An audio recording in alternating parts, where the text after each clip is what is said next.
Hello everyone, welcome back to the channel today. Thank you for watching. Today we're going to do things a little bit differently and we're going to do our first multi-part series. This will be a introduction to management and it'll be 4 parts, and this is part number 1. So the first thing I want to talk about for what would normally be called entry-level management or frontline management is mindset.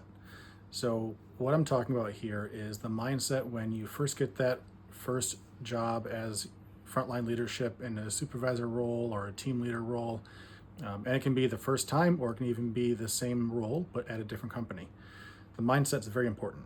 I would recommend that you don't walk in there with the mindset that you're going to, turn over every single rock and change every single bad thing into a good thing and make everything great in the first 6 months. If you do it, great, but it is not likely.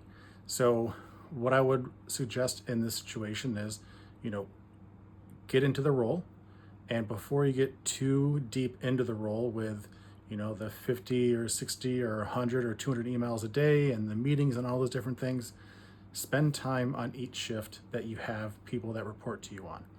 Try to learn what issues they have on those shifts, what goes well, what goes poorly, what can get better, because not every shift will have the same skill set, resources, and just overall ability. So it's very important to understand what that is before you try and make big sweeping changes. Also realize that there's going to be times, and it's likely that you will, in that first 6 months or even maybe a little bit longer, you may take several steps forward, but you also may take a step or 2 back. That's okay. This is a new position, might be a new company, it might be a new industry. There's a lot of different things, but that is what I wanted to cover today in our first part of the entry-level management or frontline management / leadership. So just keep that in mind, and please feel free, if you have any advice for other people, feel free to comment. If you want to talk about anything you've seen before or any other options you want to talk about, please feel free to comment. Thank you. Bye. All right. Good afternoon, everyone. So today is part 2 of our entry-level management 4-part series. And today we are going to talk about something that I want to call, quote unquote, walk before you can run. So what I'm talking about here is, so you finally get that new position and you want to take the world by storm, and that's all great. But you've got to learn the roles first. So don't be afraid to take the time up front to work with those people that have been doing the job that you're now overseeing for the last 1 year, 2 year, 5 year, 10 year, and even beyond.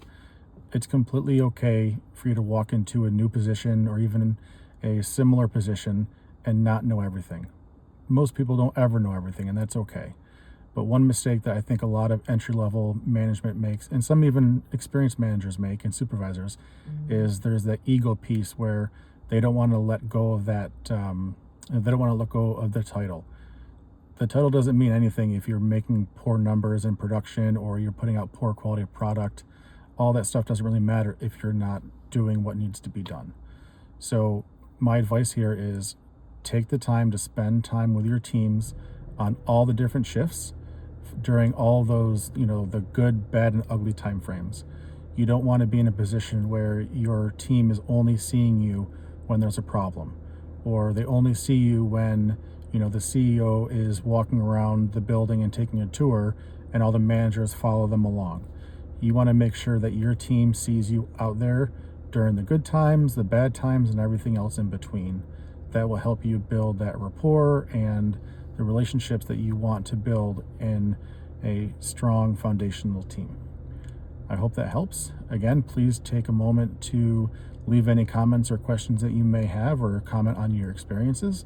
And if you feel like it, hit that follow button or subscribe, and I will see you at the part 3 video. Thank you.